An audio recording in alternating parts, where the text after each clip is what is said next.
We've got Dodgers news. The Dodgers signed a left-handed starter to join the rotation. Maybe not the one you thought of, but James Paxton looks like he's heading to the Dodgers. What does he bring? What can he do in 2024? And what does that mean for guys like Emmett Sheehan and a possibility of Clayton Kershaw coming back? We'll get into all that and a little bit about Anthony Rendon's comments about the length of the MLB season. Let's get into it. Let's get locked on Dodgers. You are Locked On Dodgers, your daily Los Angeles Dodgers podcast. Part of the Locked On Podcast Network, your team every day.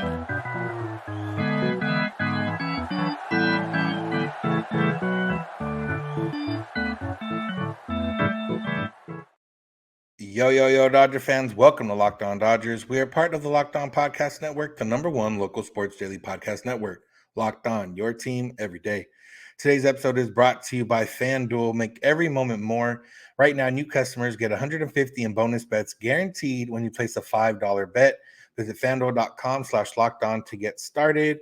This is the daily podcast covering the Los Angeles Dodgers, bringing you the smart fans' perspective on our boys in blue. You can find us wherever you find podcasts and on YouTube simply by searching for Locked On Dodgers.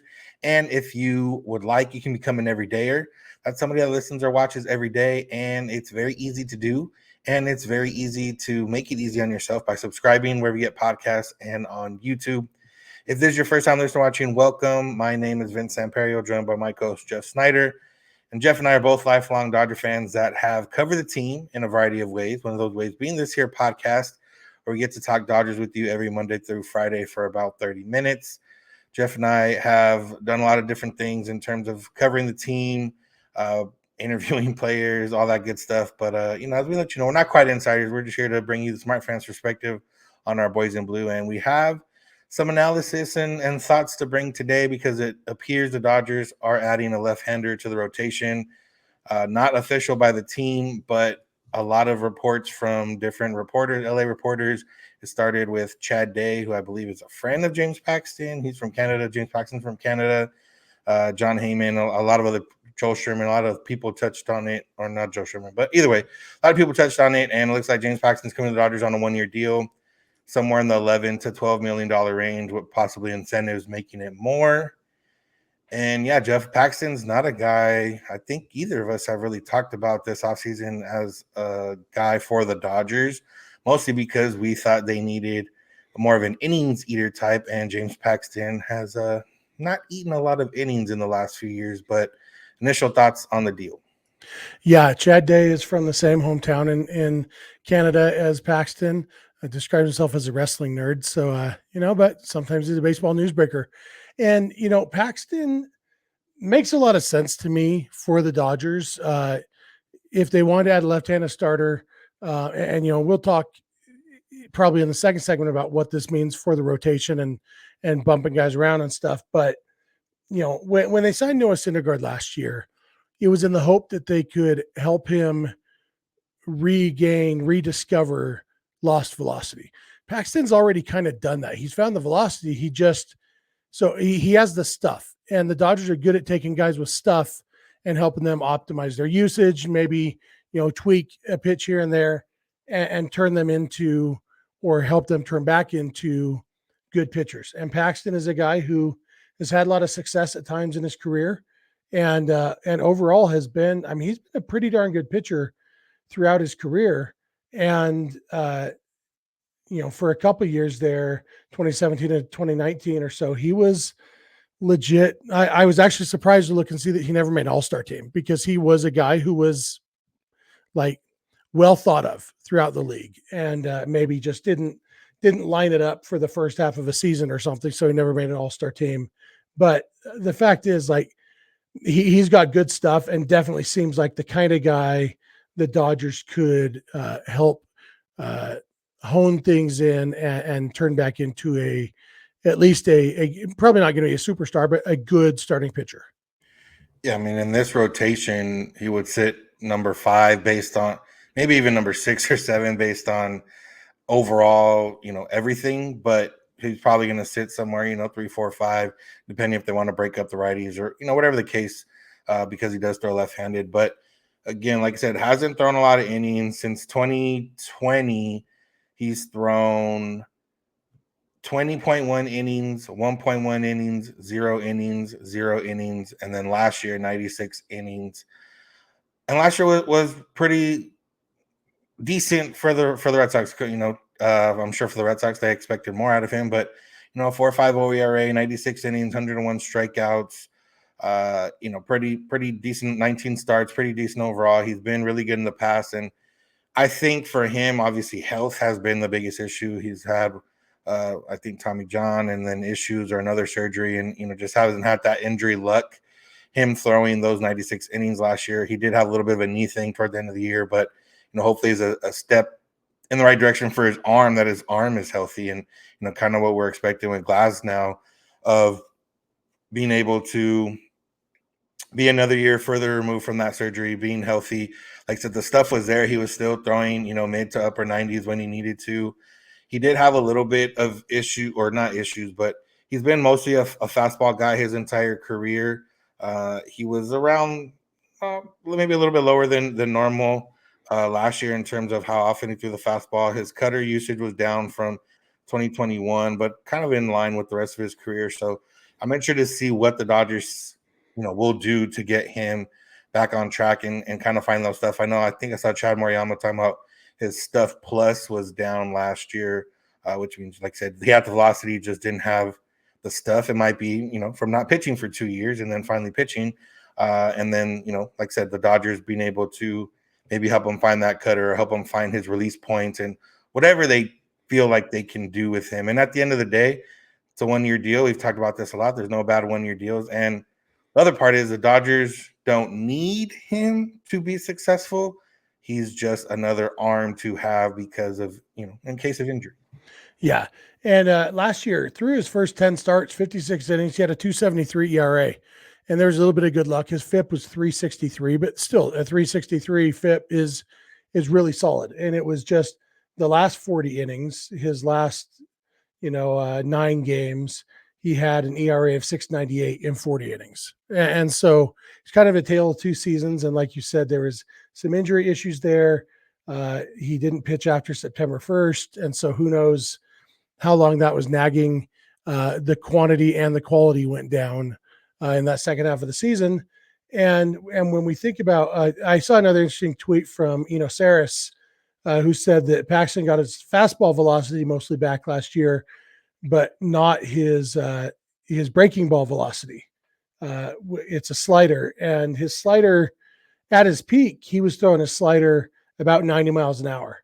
And last year it was about 85.5 miles an hour. And so Eno says that maybe getting that velocity back on a slider is a key to a success, and it could be. And, things like that, whether it is getting velocity back or adjusting to not having the velocity and using the pitch differently. I like the Dodgers' chances of helping him do that.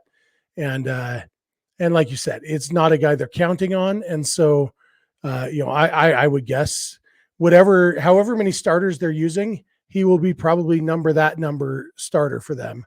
Because even if you put him in the middle of the rotation to break up the lefties or break up the righties, that only affects the first time through the rotation, because then the rest of the season you're doing a bunch of righties and occasionally a lefty, and doesn't matter where he is. So but there is definitely some upside there and not a lot of downside, because the real downside is, well, he's probably going to get hurt.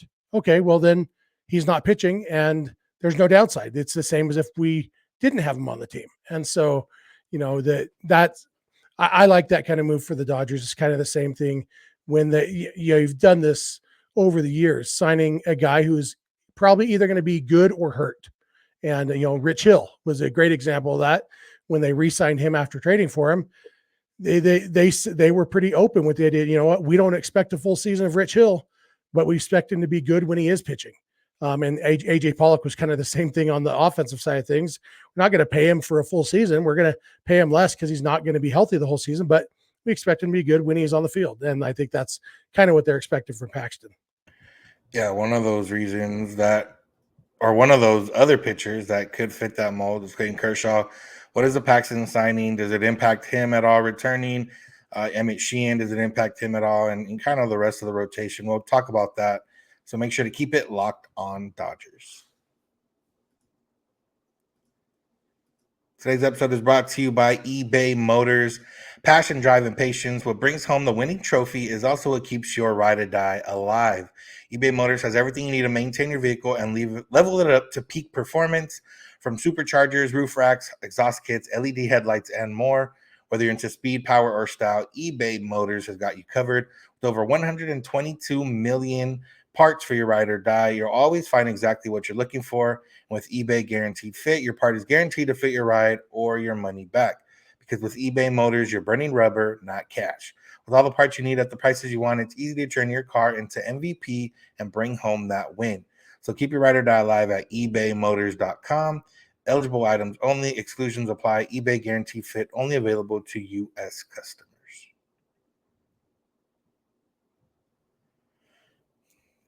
I want to thank you for making Locked On Dodgers your first listen of the day. Make sure to check us out wherever you get podcasts and on YouTube. All you got to do is search for Locked On Dodgers.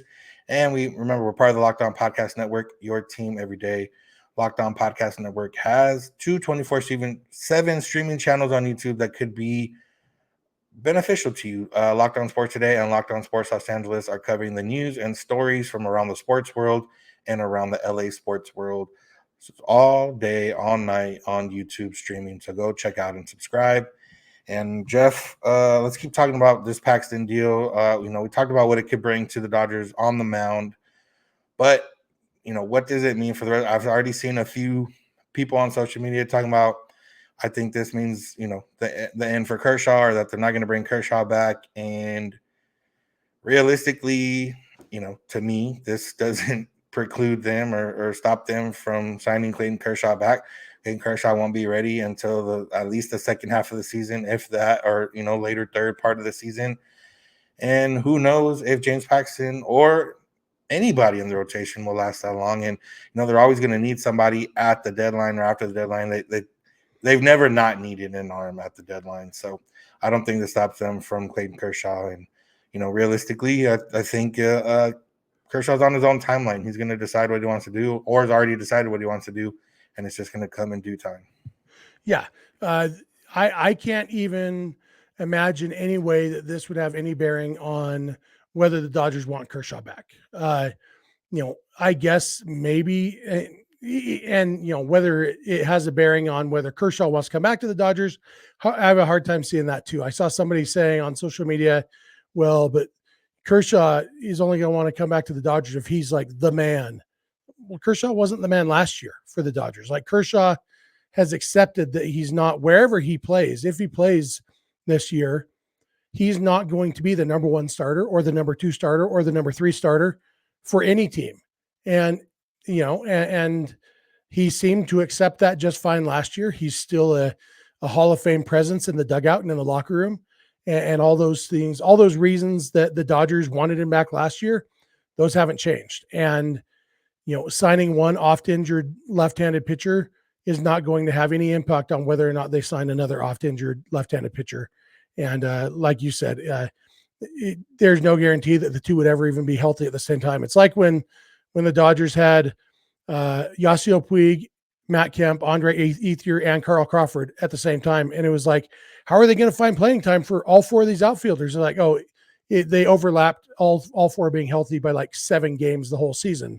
It just wasn't an issue. And with the Dodger rotation between Kershaw and Paxton and Tyler Glasnow, and the innings limits likely for Buehler and Miller and Yamamoto, maybe not an innings limit on Yamamoto, but a different usage pattern probably.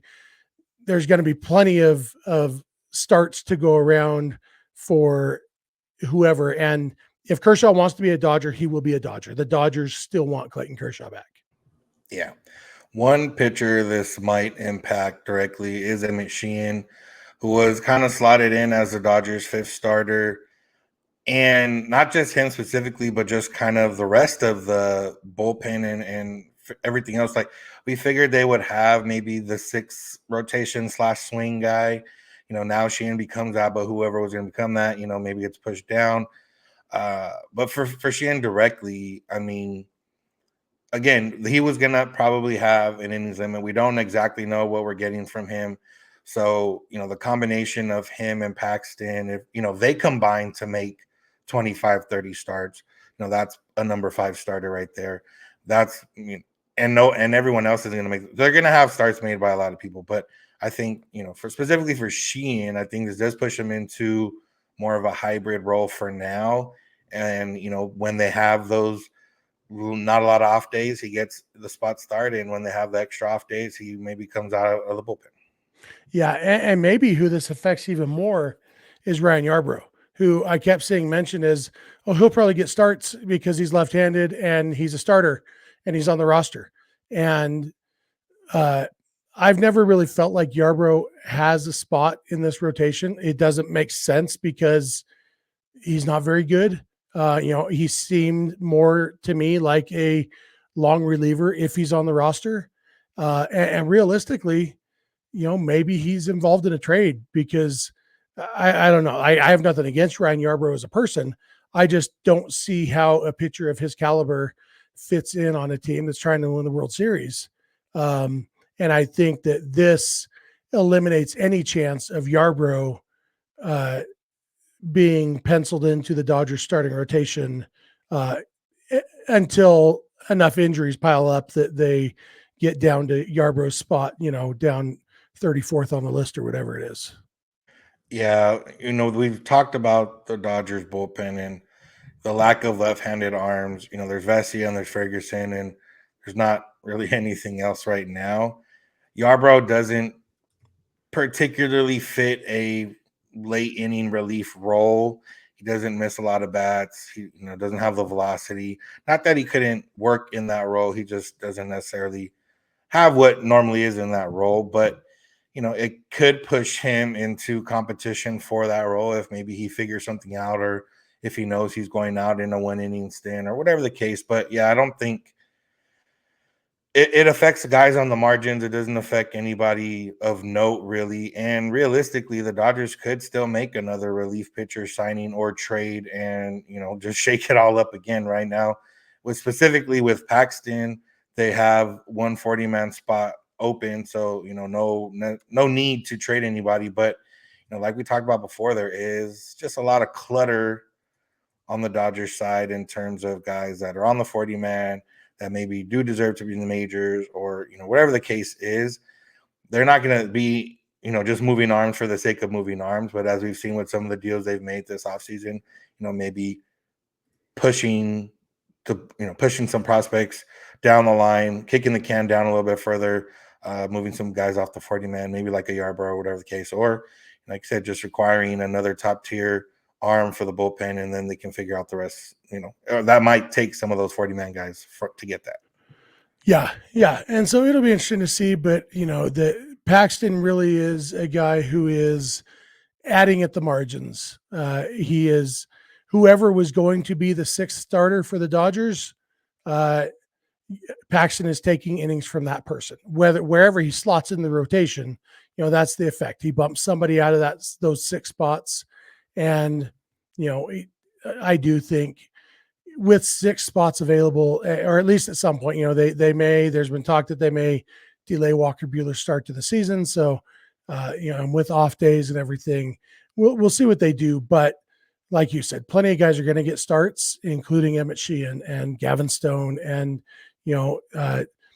I'm still interested to see, like I talked yesterday about, if the Dodgers do use some of those young minor league starters in the bullpen, rotate them through the major league bullpen to get their feet wet. But they're going to find time on the mound for all these guys. And that's kind of why I don't think Yarbrough fits, because he's not part of their future. He's part of their current because they traded for him last year. But he's only part of their current until they don't have him on their roster anymore. And that could happen at any moment. Yeah. So again, this signing affects on the margins, but there's still not a month. There's 2 weeks of the Dodgers report, about less than a month till they actually play a game. So there's still stuff that could happen between then. So, yeah. All right. Anthony Rendon, the man who was not fond of the Hollywood lifestyle, also not fond of 162 games in the MLB regular season. We'll talk about his comments and what we think, so make sure to keep it locked on Dodgers.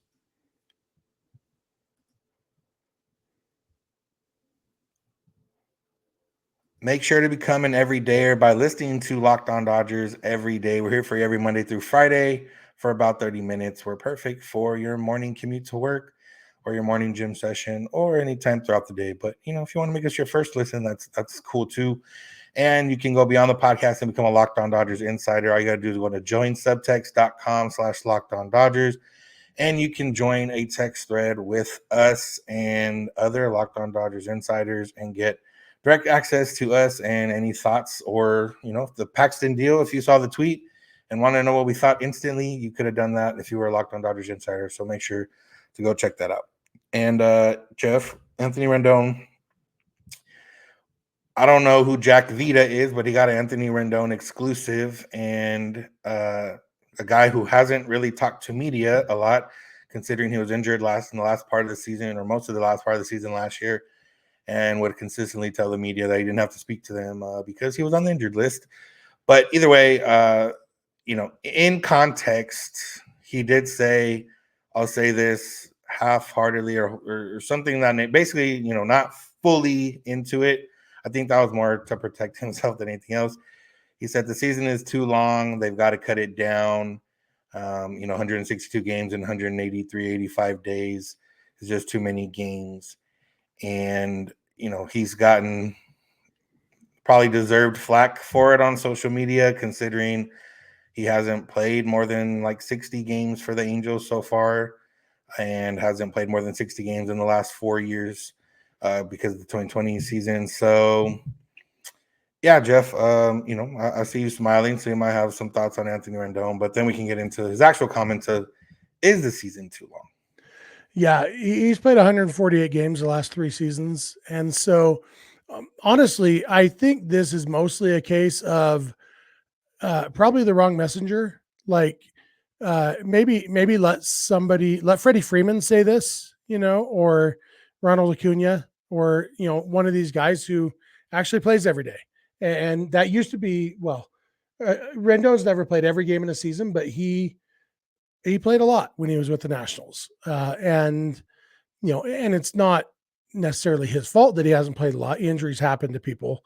But yeah, when you are a guy who has been injured so much that you've hardly played in the 4 seasons that you've been getting paid a lot of money by your current team, maybe complaining that the season's too long, maybe you're not the right guy for that message. And, although Jonathan Papelbon came out and he's a former teammate of Rendon in Washington, and he said, yeah, that guy hates baseball. And I mean, leave it to Papelbon to make me think, oh, maybe Rendon's got a point. If Papelbon is against him, there must be some merit to it, because Papelbon is one of the biggest pieces of garbage that's ever played baseball. And so, but yeah, I mean, we could talk about the merits, like you said. The fact is, with the additional postseason games, yeah, the season is getting longer.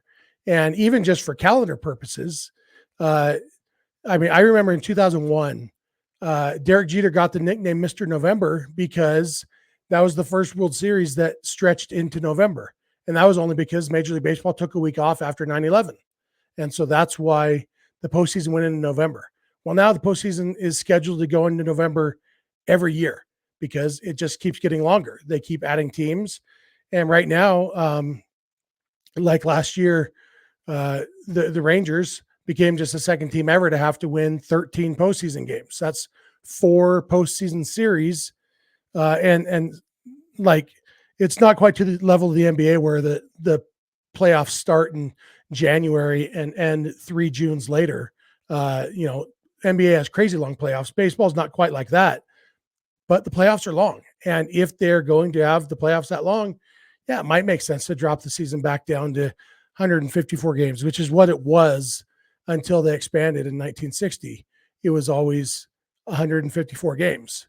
And that's why there was an asterisk for a while next to Roger Maris's home run record in 1961, because they played a 162 game season and he hit one more home run than Babe Ruth hit in 1927 when they only played 154 games.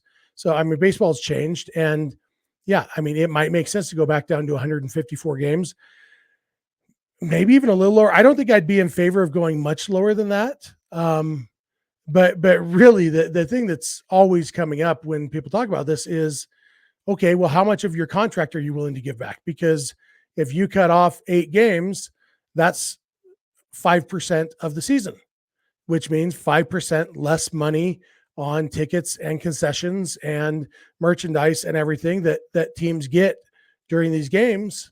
And so are the players willing to give up 5% of their contracts? Probably not.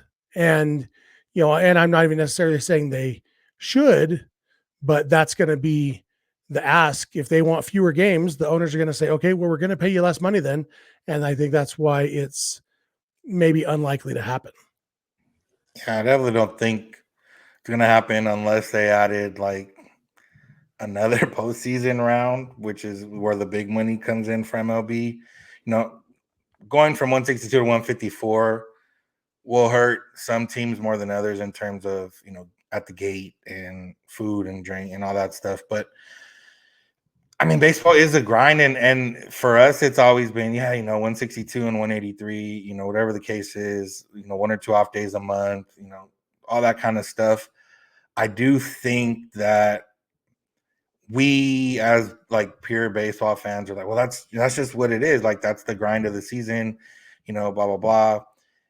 And it does, kind of seem, if you cut it down, I don't know. Like, I feel like I'm used to 162. I'm not playing it. Obviously, we're covering it, and it does get, toward the end of the season, especially on years the Dodgers, recently have been clinched by about halfway through September. I think the getting rid of the 40-man roster, fully being 40-man, definitely helped that end of the season. The extra wild card does help in terms of at least keeping one race alive in terms of a playoff spot. So I think they've done things to kind of keep the interest through the 162. I wouldn't be opposed to seeing it get cut down, but like I said, I don't think it's going to happen. And, for a guy like Rendon specifically, or guys like that, a lot of the stuff, not a lot, but some of the stuff on social media or some of the people coming out, kind of not defending Rendon, but similar to what you said, like maybe the wrong messenger type deal is, that a lot of players might feel this way. And yeah, because it is playing 162 baseball games in 183 days is not something normal. But again, specifically for Rendon, like, okay, but, getting paid $35 million a year, also not normal. And I think in the rest of that podcast, he was talking about, family and being away from family and all that type of stuff, which I understand. I completely understand. But you knew that what your schedule was when you decided to have a family. So you can't, have it both ways. Yeah. Or look at it the other way. You knew what the schedule of a big league ball player was when you decided to pursue that career. Like there's choices we make and there's consequences of our actions, and it's probably a fair trade-off. I do want to make it clear, I'm not in favor of less baseball. If it was up to me, since I'm not the one who has to play the games, the season would be 212 games long. And we wouldn't have this long off season where I don't get to watch baseball. But MLB baseball. Yeah. But also I don't necessarily think they'd have to expand the playoffs more. Because like if they add another round, that you said that might be when they would shorten the season, but maybe if they I don't think any series in the postseason should be a best of 3. And so if they made the wild card series best of 5 and made the division series best of 7, that adds 4 more days to the schedule. And so maybe that's something that would prompt them to cut down. And that would also offset some of the loss of the 8 games. So if you're losing 8 regular season games, but adding 4 postseason games, money wise, that might be pretty similar. And so, in fact, I think I could even say I'd be in favor of that. If that's what it took to get them to stop having these dumb short series in the postseason, I think I'd be in favor of shortening the season if that's what it took to get that done, because I wish every series in the postseason was best of 9 or best of 11, just to give the best team the best chance of winning. And because, as we've seen as Dodger fans, if you have a team that's built to be the best over the long run, then somebody else gets hot for 3 games. Your whole season is undone in October. Yeah. So, long story short, probably not going to happen anytime soon. Definitely not before the next CBA at the very least. But and Anthony Rendon should get some self-awareness. Interesting to see how his season will go this year. But on the Dodgers side of things, I was talking about this real quick with someone the other day. Is like every guy the Dodgers haven't signed, Seager, Rendon, Harper, they've all had, gone to different successes, some with success, some not. But obviously it's been hurtful to get to this point where we're at right now. But this upcoming season is the season where okay, everything happened for a reason, and now we get to see if it's going to be fruitful for us as Dodger fans. Yeah. So, all right, that's going to do it for today's episode. Thank you all for listening. Thank you for making Locked On Dodgers your first listen of the day. Make sure to check us out in your morning commute before you go to work, before you go to school, when you're at the gym, if you're making breakfast, whatever the case, you can check us out. You can find us wherever you find podcasts and on YouTube. Just got to search for Locked On Dodgers. You can find us on social media. Jeff is on Twitter at Snydog. I'm at Vincent's91. We can also find our Locked On Dodgers Twitter and Instagram. Same handle. Our Instagram's up and running again, so make sure to go check it out. Give us a follow. And then Phillips follows, so you should follow. Remember that Locked On Podcast Network has Locked On Sports Today and Locked On Sports Los Angeles, 2 24/7 streaming channels on YouTube that are giving you news and stories throughout the day. So go subscribe and check those out. You can also go beyond the podcast and become a Locked On Dodgers insider at joinsubtext.com/LockedOnDodgers, where you can text directly with us and get any exclusive info and thoughts from us. Other ways to get a hold of us if you can't DM us or don't want to DM us, our email, lockedondodgers@gmail.com, or via voicemail text at 323-863-5625. We're here every weekday morning, and we hope you'll be here with us when you get in your car. If you're at home, turn your smart device, play podcast, Locked On Dodgers. And remember, you don't have to agree. You just have to listen. Have a good one. We'll talk to you tomorrow.